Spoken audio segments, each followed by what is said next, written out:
Maya payabak kay kayo ng kapatid. Good morning to everyone. Magandang umaga po sa inyong lahat. Magsimula po tayo sa isang panalangin. Let's bow our heads. Panginoong Ama sa langit, narito po kami upang makinig sa inyong banal na salita.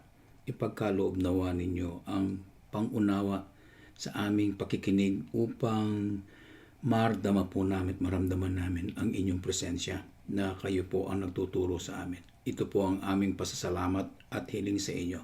In Jesus' name. Amen. Amen. Mga kapatid, mayroon po tayong bagong paksa na naisip ko po itabi muna yung dito sa ating mensahe na pinagkakalob ng Panginoong Diyos sa atin. Itabi muna natin yung the church Christ built. Pansamantala lang. Ito maaring 1 or 2 session po. At ipagpatuloy natin pagkatapos. Ang ating pong bagong topic ngayon ay tungkol po sa kasalanan. Ito po ay hindi very convenient at hindi komportableng pag-usapan. Ang title po ng ating paksa ay Commission of Crime Against a Merciful God. At ang ating pong teksto doon po sa naisulat ng kapatid na Pablo, doon sa Roma 6, talata pong 23. Romans chapter 6, verse 23. Very popular po ito at very fearful passage. Ito po yung nagbibigay po ng pangamba sa mga nakakaalam po sa Panginoong Diyos. For the wages of sin is death. But the gift of God is eternal or eternal life through Jesus Christ our Lord. Meron pong negative, meron pong positive. The wages of sin is death, which is negative para sa atin, but there is hope. The gift of God, positive, is eternal life through Jesus Christ our Lord. Amen. Ito pong ating pag-uusapan ay hinggil po lahat. Mapapansin ninyo ang ating pagbubukas ng mga banal na kasulatan ay lagi po sa aklat ng Roma, dito po sa ating teksto. Ang aklat po ng Roma ay isang tinatawag na epistle o isang sulat, isang liham na ang composition nito ay yung dama ng ating kapatid na Pablo doon sa mga Kristiyano sa lugar ng Roma. Marami ang nagsasabi na ito raw ang pinaka mahabang liham na isinulat po ng kapatid na Apostol Pablo sa kanyang pagsusulat ayon sa kalooban ng Diyos. At ito ay binansagan niya at binansagan ng marami na Romans lang. O pagka binanggit mong Romans, kahit na sa Google, palilitaw niya ang The Book of Romans. At alam ng lahat ng tao na ang banggit dito ay instead of the Book of Romans, ay Romans. Ito yung liham o sulat o epistle o libro o aklat na isinulat ng kapatid na Apostol Pablo na nagmumungkahi na ito ay bilang minumungkahi niya na siya ay bilang apostol ng ating Panginoong Jesucristo na mayroon siyang kapangyarihan. Na ito ang nagsasuggest, pagka nabasa mo ang Book of Romans, meron siyang kapangyarihan, banggitin niya ang hinggil sa Panginoong Diyos. Dahil, naririto, sinasabi nga ni Apostol Pedro, kay Apostle Peter, na hindi naman sa pansariling kakayahan ang nangyari, kundi ipinakilo sila ng Panginoong Diyos Pinakilo sila ng banal na Espiritu. Gusto kong banggitin sa inyo ang sinabi ni Pedro doon sa ikalawang Pedro, kabanatang 1, talatang 21. 2 Peter chapter 1 verse 21. Sa ating pong pagbabasa. For the prophecy came not in old time by the will of man, but holy men of God spake as they were moved by the Holy Ghost or by the Holy Spirit. Maliwanag po, ang ginamit pong salitang move dito ay phero. Phero sa salitang Griego, na ang ibig sabihin binuhat sila para magkaroon sila o idinala sila na mayroon silang nararamdamang kabigatan na kailangan gawin ito para bang pagka meron tayong planong gawin we are trying to do the plan na kailangan mangyari nga. Kahit na anong mangyari, ano pang mga sirkumstansya, ano pang mga bagay na nangyayari sa kapaligiran, we would like to prioritize that activity. Gusto nating gawin. Kaya nga, ang ginamit na salitang dito ay move. Sapagkat sabi niya, sapagkat ang hula o ang salita ng Diyos ay hindi dumating noong lumang panahon sa pamamagitan ng kalooban ng tao, kundi ang banal na mga tao ng Diyos. Tingnan nyo, no? Sinasabi dito, may pinili talaga ang Diyos Ang mga banal na mga tao ng Diyos ay nangagsalita habang sila ay pinakilos sa pamamaraan o sa pamamagitan ng banal na Espiritu. Maliwanag po na ang lahat ng bagay na gustong ipamulat ng Panginoong Diyos ay inilagay sa aklat ng banal na kasulatan. Tinatawag natin pong banal dahil banal po ang Diyos. Ikinilo sila ng Panginoong banal na Espiritu.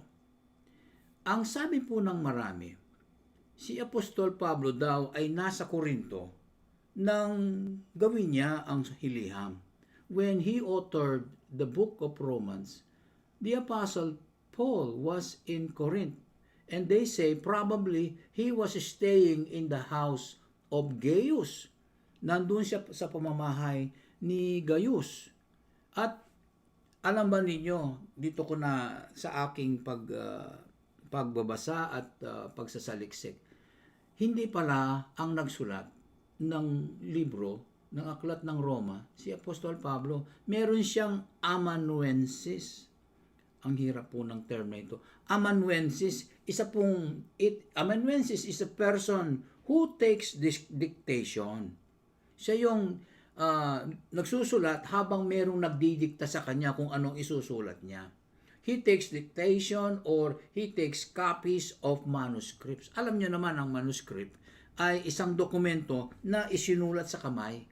Hindi po typewritten ito. Pag typewritten na, hindi na po manuscript. Ibig sabihin lamang, sa mga sinauna, original po. Original ang pagsusulat sa kamay. Kahit na naman sa panahon natin ngayon, hindi mo na, pagka mayroong lagda o signature, kailangan yung handwriting mo. Kasi nga, ikaw nga yung naglagda, ikaw yung gumawa. Kaya nasa lugar siya sa pamamahay ni Gaius na nandoon sa Corinth na mayroon siyang assistant. Ang pangalan po ng assistant niya si Tertius. At sinasabi dito, ito yung assistant niya na nagsulat sa aklat ng Romans. Kaya, papapansin niyo din, no? Kasi itong Tertius na ito, sinasabi, isa ito doon sa mga tinawag ng Panginoong Jesucristo na humayo kayo, ipangaral nyo ang Ebanghelyo. 72 ba sila o 70? Isa siya doon. Si Stephen nandoon. Si Nicanor nandoon. Sa pagsasaliksik ko, ang dami. Ang dami pala ng mga tinawag ng Diyos talaga for the very least, no? For the very least, even to the least, who contributed in doing the work of God, the ministry of God. They were chosen by God. Sila ay napili ng Diyos. Kaya nga sabi ni Pedro, they were said or they were called holy men of God. Tinawag niyang mga banal na mga hinirang, na mga itinabi ng Diyos para doon sa ministry na yon. Kaya kakaiba ang kanilang trabaho. Alam po ninyo, nabanggit po ng mahal nating pastor. Agree po ako 100% na ang profession po ng isang pastor, hindi naman como ako pastor inaaprubahan ko ito, sinasabi ko. Hindi po. umaani po ako, sumasang-ayon ako dun sa sinasabi ng banal na kasulatan at ayon din sa tema po ng ating kapatid na pastor na nagmamahal sa atin, na ibang klase ang profesyon ng isang tinawag ng Diyos. Kaya nga, pinakamatayog na profesyon, kahit na presidente ka pa, kahit na ikaw na ang pinakapuno sa lahat ng balat ng lupa, hanggang sa lupa ka lang eh. Hanggang sa balat ng lupa, at ang kausap mo yung mga tao. Ang kinakausap mo, ang pinagmumulan ng iyong kapangyarihan ay mula sa tao. Pero ang pinagmumulan ng kapangyarihan ng isang pastor na siya mismo ay inordina ng Panginoong Diyos. Kaya ako'y umaayon na hindi simple na ikaw ay tawagin ng Diyos at ikaw ay hirangin niya, ikaw ay itabi niya bilang banal na mga tao.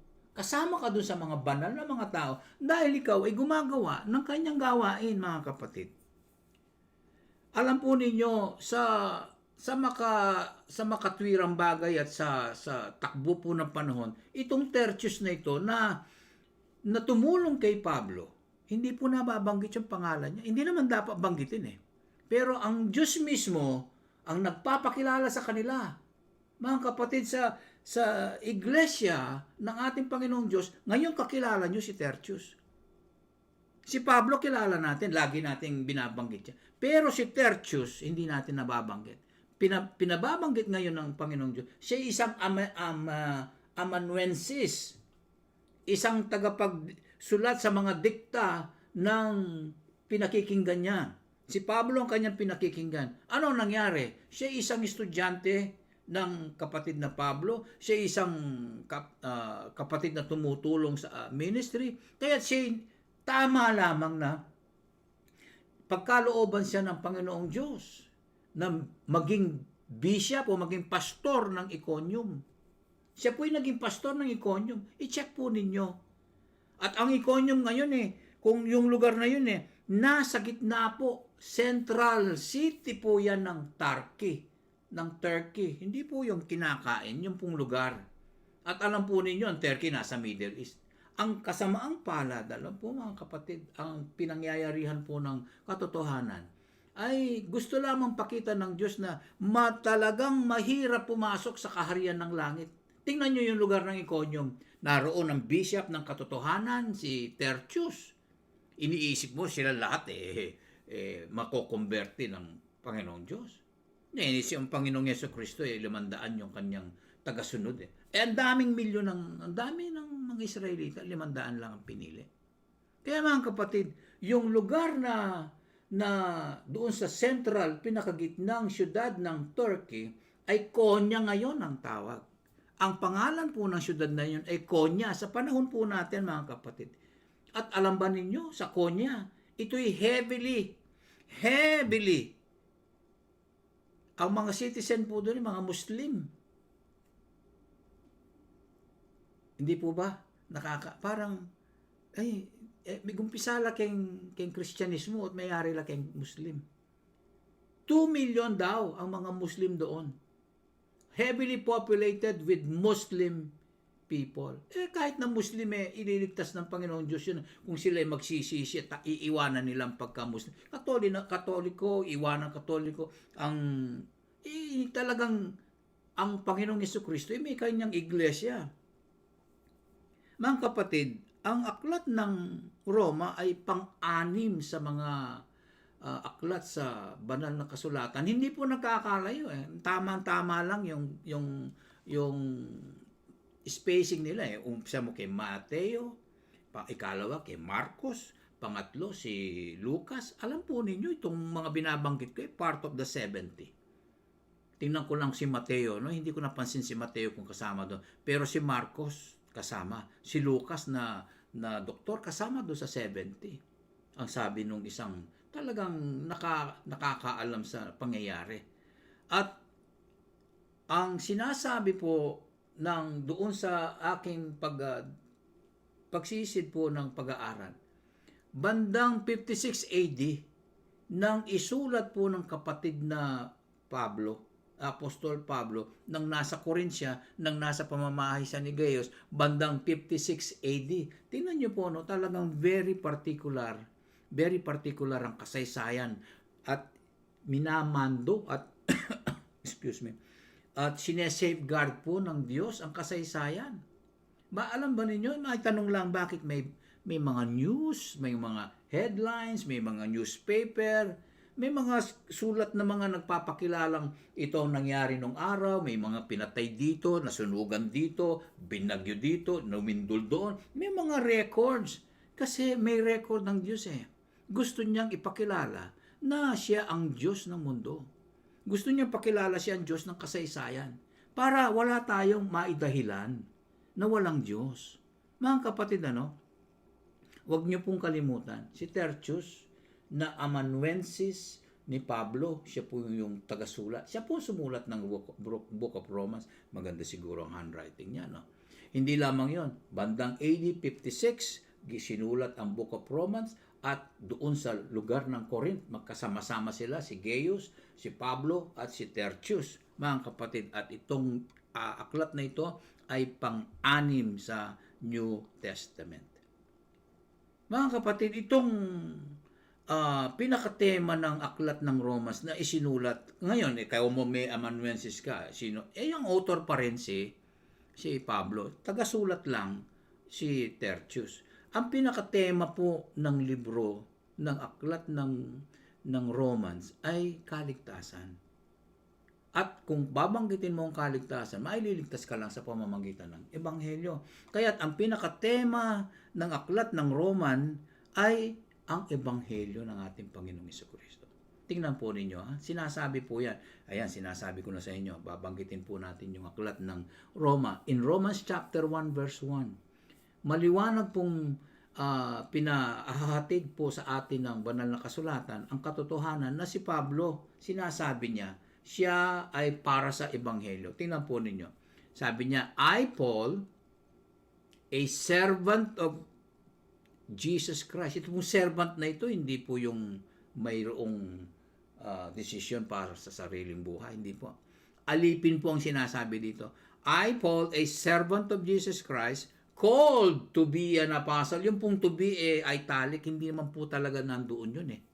Dinagdag po yun. So, kung aalisin po ninyo, called an apostle, separated unto the gospel of God.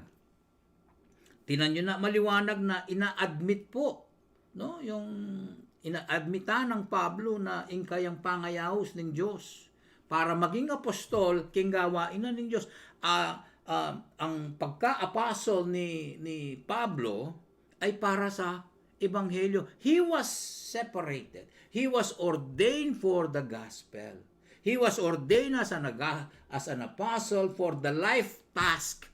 Yung kabuuan ng kanyang misyon sa buhay ay para ipangaral ang Ebanghelyo. Gospel preaching ang kanyang trabaho. Dahil ang salita pong separated dito or separate ay aphorizo. Aphorizo. A-P-H-O-R-I-Z-O. Mahilig po sa Z ang mga Grego. Ang salita pong separate o pagkahiwalay ay yun yung kanyang appointment. Ang ibig sabihin po ng aphorizo ay isang determinasyon. Yun ang iyong pagpapasya na inhabilin sa iyo. Yun ang talagang gagawin mo. You are appointed to do this. Kaya pagka ang isang mayor umupo na tapos may a-appoint siya na mga councilor o kanino man o appointee, ito yung aking magiging, lalapitan mo, yun ang trabaho niya. Kaya ang trabaho ni Pablo, siya'y tinawag ng Diyos para ipagpatuloy ang trabaho sa Ebanghelyo bilang isang apostol. Kaya nga sabi niya, ako si Pablo, alipin ng Panginoong Jesucristo na tinawag bilang isang apostol para sa gawain ng Diyos sa ikaliligtas ng tao sa pamamagitan po ng Ebanghelyo. Ganito rin ang sinasabi doon sa dating kabanata chapter 1 verse 16 ng Roma. In Romans chapter 1 verse 16, we read the following passages. Ganito po yung sinasabing pinakatema Sabi niya, "For I am not ashamed of the gospel of Christ, because it is the power of God unto salvation, to everyone that believeth." Ayun ang kondisyon. To everyone that believeth. First to the Jew, then second to the Greek. Maliwanag po na maiintindihan ninyo, sinasabi po ng banal na kasulatan na ang pinag-uusapan dito ay ebanghelyo para sa ikaliligtas ng tao. Ebanghelyo for salvation, because man cannot save himself. Hindi po maililigtas ng tao ang kanyang sarili.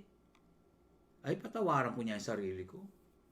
May kamatay kong tao, patawaran ko niya. Hindi kahit na sa ating surrounding, merong mga hukom. Hindi pwede. It is understood that what they are talking about here is gospel for salvation. Kasi ito yung priority ng Diyos eh. It is God's priority. Parang nababanggit dito, wag mo na ikang ikahiya. Huwag ka nang mahiya, sabihin mo ang katotohanan. Tayong mga hinirang ng Diyos, tinawag ng Diyos na maging Baptist. Huwag tayo pong mahiya, huwag nating ikahiya. Ay, kahapon meron po akong ginawang sa maraming tao Sinabi ko ang aking kasalanan, inadmit ko. Kasi yung awit na inawit ko, it is well with my soul. My sin. Ang binanggit doon sa lyrics yung kasalanan Kaya pagkatapos yung pag-awit na yun binanggit ko sa kanila. Ina-admit ko, makasalanan tao ko, kako. Hindi ako makalapit sa langit. At hindi ko maitaas yung mata ko sa Panginoong Diyos. Kasi marumi ako Wala. Sabi ko, gawin mo na ang gusto mo. Magsupilyo ka. Maligo ka. Pero hindi yun ang standard ng Diyos Sa loob yung iyong ginawa, yung iyong inisip. Mga kapatid, ang priority po ng Diyos iligtas tayo. Kaya they are talking about the gospel for salvation. And Paul's mission is to spread it. Spread the good news of salvation. The good news coming from God. Huwag mo na ikahiya. Alam po ninyo, pag kinahihiyan nyo ang katotohanan, pinipigil ninyo na malaman ng tao. Ikaw alam mo, tamo nga yalben mo, masanting binibida mo Di ba? Mga kapatid, yung meron ka lang na, tinan ninyo sa usapan lang, meron kang na remember, gusto mo, i-share mo Gusto mo, ikaw yung maging bida doon. Gawin ang gawin natin. Ibida natin si Jesus Christ. Sabihin lang si Jesus Christ, tatalsik lahat yan. Bago sila tumalsik, narinig nila. Para naman ang Diyos alam nang gawin niya na hatulan itong mga taong ayaw tumalima sa Kanya, ayaw lumapit sa Kanya. Sabi nga, to those who believe, the power of God unto salvation is the gospel to everyone that believeth. Doon sa lahat o kung sino man ang maniniwala. Kaya ang sabi niya, ang mga Hudyo hindi pa ligtas Ang mga Gentiles o mga Griego represented by the Greek people, ito yung dalawang klaseng tao dito sa mundo Ang hinirang, tinawag ng Diyos na chosen people of God, ang Israel. At ikalawa, ang mga Gentiles, wala nang iba. Wala nang alien. Wala na. Ang kausap ng Diyos ay mga tao, hindi mga aso, hindi mga kalabaw, hindi mga tilapia, hindi mga bangus. Hindi po yan po ang kausap, hindi mga atis, mga halama, hindi po yan Ang kausap ng Diyos ang tao Kaya una muna, parehong binanggit. Mga Hudyo, kahit na pala mga Hudyo, hindi paligtas Yun lamang malaking pagsasaya mo na sa buhay mo meron pala akong kasamang hindi ligtas. Mga hinirang pa ng Diyos yan. Tinawag pa ng Diyos, hindi pa pala ligtas. Mga kapatid, inililigtas nga. Kahit na chosen people of God, talagang ililigtas yan. Walang hindi pwedeng papasok sa langit kung hindi sila born again. Kailangan nga, mga kapatid. Kaya, sinabi, ang pinakatema ng aklat ng Roma ay isinulat ito para sa ikaliligtas ng tao dahil ito yung pagpapakilala sa mabuting balita, ang ebanghelyo ng ating Panginoong Hesukristo. Kaya Sabi niya, hindi ko ikinahihiya ni ikahihiya man ang ebanghelyo ni Jesucristo dahil ito mismo ang kapangyarihan ng Diyos sa ikaliligtas ng sinuman na mananampalataya. Una, yung mga hindi mga ligtas na mga Hudyo, at ikalawa o pagkatapos sa mga hindi ring ligtas na mga Grego. Lapitan sila ng ebanghelyo. Katulad natin, lapitan natin sila ng mga ebanghelyo. Ngayon, may tatanong lang isang mabuting anak ng Diyos, alin sa kanyang estudyante siya sa pag-aaral, bakit kailangang mayroong kaligtasan? Why is the need for salvation? Why is salvation needed by everyone? Alam nyo nga ang kapatid, kasi doon sa Roma 3:23, meron pong hatol eh. Hinatulan tayo. Meron na hatol. Kasi ni isa sa atin hindi pwedeng magkaila dito sa katotohanan isinulat at paghatol ng Panginoong Diyos sa atin.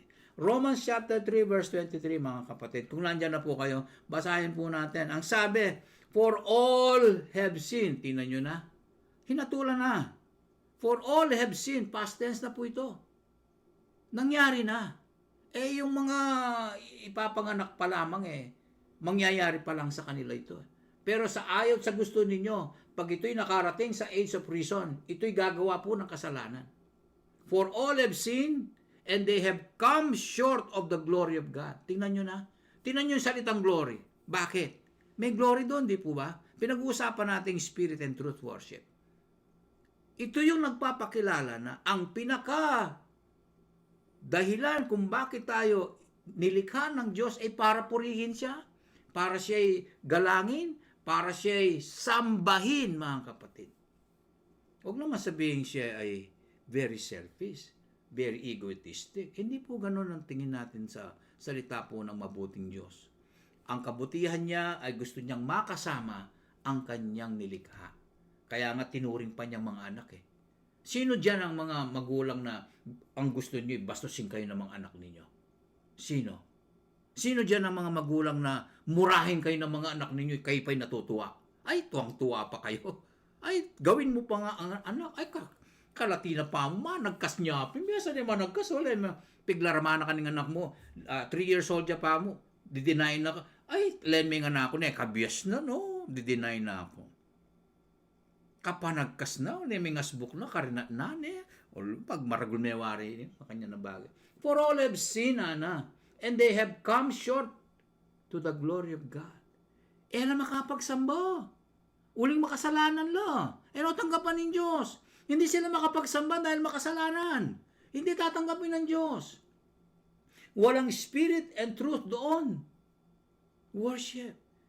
Kaya dito pa lamang sinasabi, ang pagkahalal o pagkalikha ng tao ay ang kanyang pagiging kabutihang ipagkaloob sa Diyos ang isang mabuting spirit and truth worship. Ang lahat po ng tao dito sa mundo, doon sa mga unang panahon, patuloy sa mga nakarang panahon natin, at umabot sa kasalukuyan natin ngayon, at patuloy hanggang sa kinabukasan man, ang lahat ay nagkasala, sabi ng banal na kasulatan. Hindi po ba? Tama lamang na sabihin yun, di po ba? Na ang lahat ay nagkasala.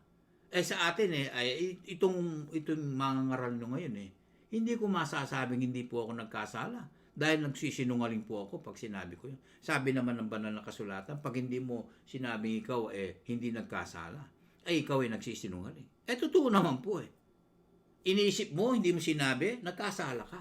Iniisip mo, hindi mo ginawa, nagkasala ka rin.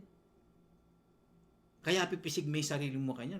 Pinipisig mo yung sarili mo. Bakit ko naisip yung mga bagay na yan? Pagkaligtas ka na, talagang mangyayari yun. Pinipisig mo yung katawan mo deta nga na ako tuwag ko tuloy, may ragsa ko, natapa ako, na nagawa ko na naman. Pambihira. Kasi nga, nagkakasala Lumalabag Lahat nga ng tao ay nagkasala. At galit ang Diyos diyan. Sabi nga, ang lahat ng tao ay nagkasala. Ni isang nino man, kayang ikaila ang ganitong paratang ng Diyos na lumikha. Pinararatangan tayo eh. Akusado tayo kagad eh. Walang may mamatuwid ang tao. Wala tayong masasabing matuwid, mga kapatid. Tayo makapag-justify. Hindi natin ma-justify ang ginawa natin. Dahil ang tao ay nagkasala. Nagkakasala at magkakasala muli sa muli. Mga kapatid, uulit-ulitin. Hindi lamang yung pagkaligtas mo na nga, ginagawa mo pa eh. Dahil ito ang patunay na yung ginawa po ng ating unang magulang, hindi po may bura yun. Mabubura yun sa kamatayan. At pagkakalooban ka ng bagong katawan ng Diyos na hindi na nagkakasala, hindi ka na. Pero sa panahon natin ngayon, admitin natin, hindi tayo makatatakas sa kasalanan. Kaya nga, kung di pa gigitna ang Panginoong Jesucristo, kung di pa natin pag-uusapan tong Roma na ito, hindi ka magigilty. Walang may matutuwid ang tao. Siya nagkasala sa muli. At ito'y laban ito sa buhay na Diyos. It is against a living God na sa lahat ng kanyang nilalang na winangis niya at kinalarawan niya, nilikha ng Diyos. Yung mga nilikha niya nadapa at nagkamali, nadadapa muli at nagkakamali muli sa muli.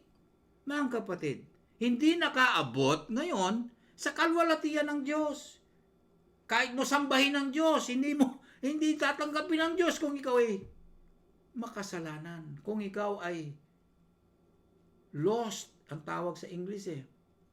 Ligaw na kaluluwa, hindi paligtas. Kaya ang tinatanggapan lamang ng pagsamba ng Diyos ay ang kanyang mga anak na hinirang, na kanyang tinawag. Kaya hindi nga makakaabot sa kalwalhatian ng Diyos. Bakit? Dahil sa kasalanan. Ano ba ito? Bakit ganito? Pagdating sa kasalanan, iba ang trato ng Diyos. What is sin?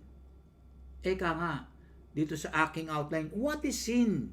That man had fallen short before his maker. Ano ba itong kasalanan na ito?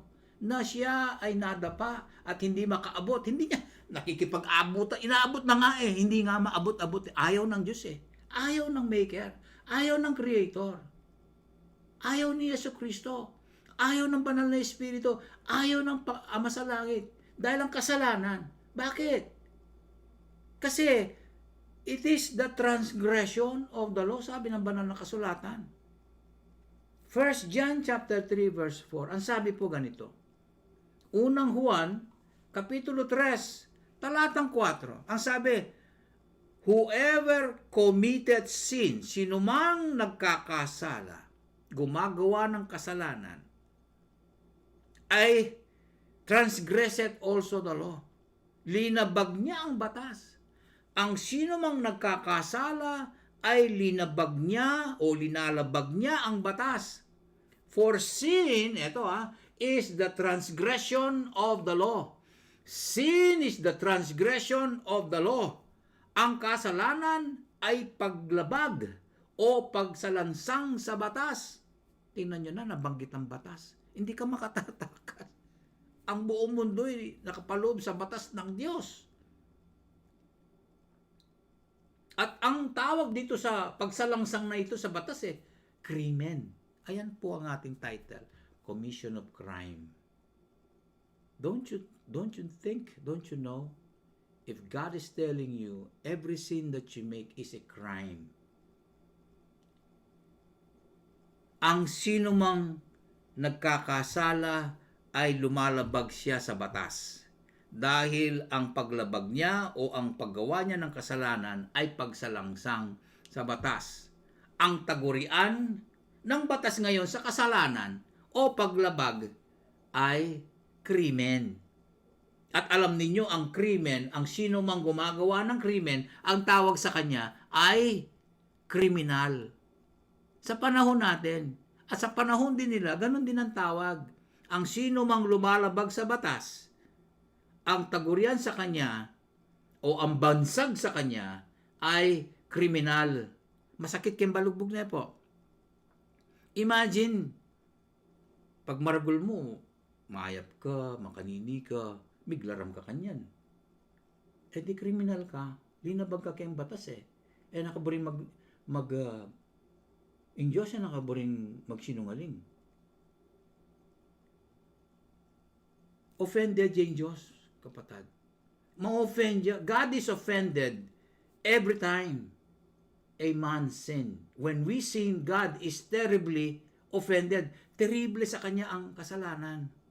Kung bakit naman doon sa sinasabi, muntatampo kayong Old Testament, buri kaya pambanggitan kaya kayo ni.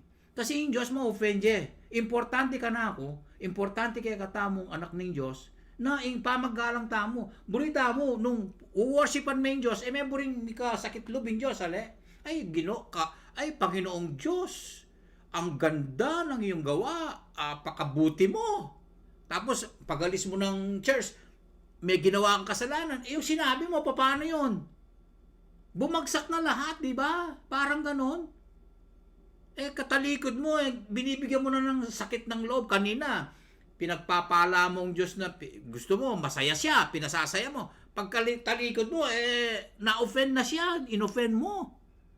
Diba, yung kaibigan mo, ayaw mong sumakit ang kalooban niya dahil sa gagawin mo sa kanya. Ayaw mo yun, di ba? Gusto mo masaya siya. Yung asawa mo, gusto mo masaya. Gusto mo araw-araw masaya siya. Paglabas mo ng bahay, may nalaman si Mrs., may nalaman si Mr., biglang nalungkot. Ang saya ng relasyon tapos malulungkot. That is what's going on when we sin against God. God is terribly offended when we sin against God. When man sins because he is made in the image and likeness of God, God is so pleased looking at man, his creation. But when man thinks, when man works, when man act, and he falls to sin, ay nako, terrible po. Isaiah 33 verse 22, mga kapatid. Ito po yung banggit na isang Diyos na hukom. God is a judge. Basahin po sa inyo. For is the Lord our judge. The Lord is our lawgiver. The Lord is our King. Mantakin nyo, mga kapatid. Ang Diyos, dahil ang Diyos, ang Panginoon ay isang hukom. Babastusin mo ba ang isang hukom? For the Lord is our lawgiver. Siya yung batas. Sa Kanya nanggaling ang batas. Siya ang nagbigay ng batas. And the Lord is our King. Di ang taas talaga. Position-wise, ang taas, ang antas ng Diyos, ang kategory niya, ang Kanyang kalidad. Ang taas po, mga kapatid. Pero tinawag, ang sabi niya, He will save us. Ang galing. Ang merciful talaga ang Panginoong Diyos. It gives us the understanding that the God, the Lord, is the lawgiver. Ay matakot po tayo sa Kanya palagaling yung batas. Siya yung hahatol talaga. Siya yung tagahatol Kapag ka inoffend mo si God the Father, talagang magagalit sa iyo. Sa Kanya galing yung batas Siya yung binastos mo ngayon. Siya yung kinross mo. At ito yung kinross mo sa Kanya, yung ginawa niyang batas. It is His law. Mga kapatid, ito yung Kanya galing ito yung bag mo, kukunin ng sapilitan sa iyo makikipagtagop-war ka, hindi bibigay di ba? Kasi sa iyo yun Importante sa iyo yun ay property mo. Ipamimigay mo ba ang mga property mo na walang bayad, na gano'n na lang? Pupunta ka sa, magbi-business ka, ang business mo, mga kalamunding, pagdating mo sa pangpang pamiya mo na mo, datagitang sasali ko na, kaya mamayad? Pwede. Galing yun sa iyo sa iyo yung business sa iyo yung mahal mo yun Kaya ang Diyos, sa Kanya galing yung batas, mahal niya yun Mahal niya ang sarili niya May value siya sa sarili niya, binavalue niya rin yung nanggagaling sa Kanya. Kaya pagka kinross mo yon, pagka inalipusta mo yon, malilintikan. God will get mad. God will be angry. Kasi those laws that God has made points to Him. Ganito ang pangyayari, ito yung parang direkto sa kanya. It directs to Him. It points to Him. Mga kapatid, ang pag-iisip natin, tingnan natin yung ginagawa natin, diretso sa kanya. Sinasaktan natin siya. Kaya't yung hatol for all have sinned. Talagang hindi mababasa, for all have sinned. Hindi, ganun ang pagbasa doon Matibay at malakas na, ay ibang klase, parang may ngit-ngit. Nabanggit ko kanina, anumang pagkakasala o krimen. Ito'y pagkakasala o krimen. Ito'y talagang maliwanag na a violation of God's law. Ano naman yung law na yan, sabi mo? It's a moral or the written law. Yung moral law, yung ang pagkamoral ng Diyos, siya may likha. Ganun ka dapat. Yung written, yung sinulat ng 10 utos na, yun binigay sa Israel at ngayon namumutawi sa mga gobyerno na hinirang din ng Diyos na para maging kalaban sa mga sumasalansang. Kaya nga mga kapatid, sinasabi ko sa inyo, hindi simple. Pagka nagkakasala tayo, we are violating God mismo. It points to Him. We are violating or we are in violation of His law, and not only that, we are violating God so that we are making God angry. Pinagagalit natin ng Diyos, pinapupuot natin siya. Basahin nyo sa Roma 4:15. Pakinggan po ninyo, hindi po magandang basahin to. Romans chapter 4 verse 15, mga kapatid, i-change po yung pages nyo from Old Testament. Sabi niya, ito yung pangamba, because the law worketh wrath. Ay, pambihira. Ang pagbabasa po ng banal na kasulatan, hindi lamang po sa pangunawa. Naunawaan mo, tingnan mo kung bakit sinulat. Ano ba ang damdamin ano ba ang damdamin na sinasabi sa? Because sabi niya, the law worketh wrath. Ang trabaho ng ang pinaka dulo niyan ngit-ngit at puot. For where no law is, there is no transgression. Ginastify naman. Kung walang batas, walang pagsalangsang. Wala ka sasalansangin.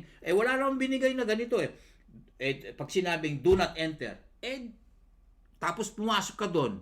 Ginawa mo lang suggestion, yung batas, na sinadya sa'yo, sige, ikaw nang bahala, do not enter, but ikaw nang bahala. Hindi naman ganun ang batas Ikaw, sa'yo binabahala. Hindi. Ang sinasabi niya, talagang kung ano sinabi, yun ang gawin mo. Bawal magtapon ng basura dito. Tapos makikita mo yung mga Pilipino, doon sila magtatapon ng basura. Ano ba yun? Kahit college graduate sa kanya nito. Hindi naman sa binababa ko, Nakita ko po yan, nandyan ako. Matagal kong nakita. Excuse my language, bawal umihi dito, sabi. Doon pa sila iihi. Parang naglagay ka ng suggestion na doon nga sila gumawa ng kanilang natural. Huwag kang magtapon ng basura dito, yung wag. Batas na yun Tapos doon nga siya magtatapon ng basura.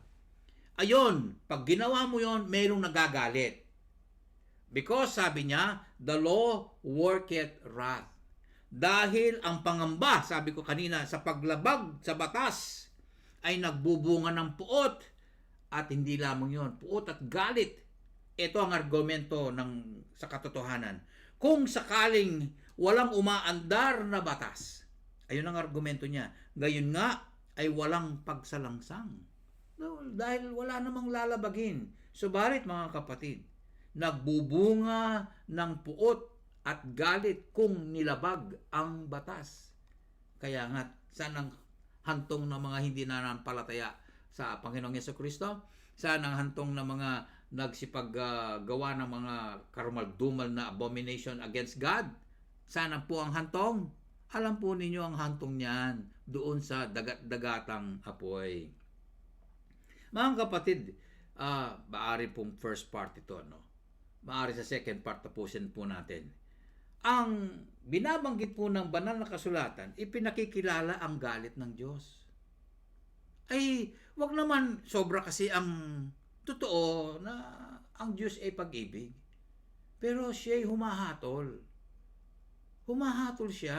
Ang mga churches ngayon, makikita mo kung talagang sila yung mga tunay na churches, ang banggit ng banal na kasulatan, pagdating sa Roma, ay ang nagagalit na Diyos ang headline eh. Ang headline natin ay galit ang Diyos eh. Sa araw-araw galit ang Diyos eh. Pero sa kanila, doon sa mga hindi talagang tunay na mga iglesia, ay God is good. Come, come, come. You can have God in your life even without obedience. Wala nga repentance eh. Kasi pag walang repentance, walang obedience. May pananampalataya, mayroong feeling, may paiyak-yak pa yan, may magaganda, ay magagara. Pero wala pong obedience dahil walang repentance. Doon ka lamang susunod sa Diyos pag nagbago ang isip mo. Tingnan ninyo doon sa Nahum, si Propeta Nahum, sa kabanatang sinulat niya, chapter 1, verse 3. Mabuti na lang ganito ang sinabi niya dahil totoo ito eh. The Lord is slow to anger. Nahum chapter 1 verse 3. Hindi po kayo natutuwa doon? Mabagal magalit ang Diyos. May kabagalan. Very fast po ang Diyos. Very quick. Pero dito nababagalan ka. The Lord is slow to anger and great in power. Alam niyo mga kapatid, kung minsan meron kayong kinainisan na tao, sana nasa isip niyo. Matene sana yun eh. Kunana niya yung Diyos. Kasi nahihirapan ka na doon sa mga karumal-dumal ginagawa niya eh. Kaya nga niya, sabi ng banal na kasulatan, hindi ako makikipagtunggali sa tao ng 120 years. Katagal naman yan. Slow to anger nga eh. Katagal. Ang sabi ng Diyos, hindi ko na ihahaba ang buhay ng tao. Si Adan, 936 ba? Si Methuselah, mas mataas pa doon.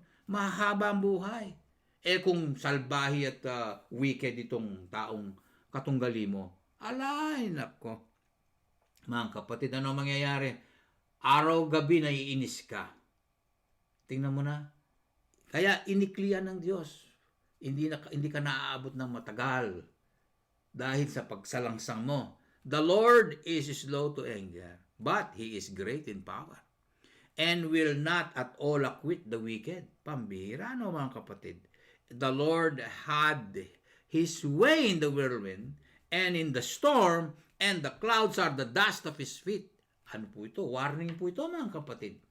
Warning po ito. Sinasabi dito, God will not let the wicked go.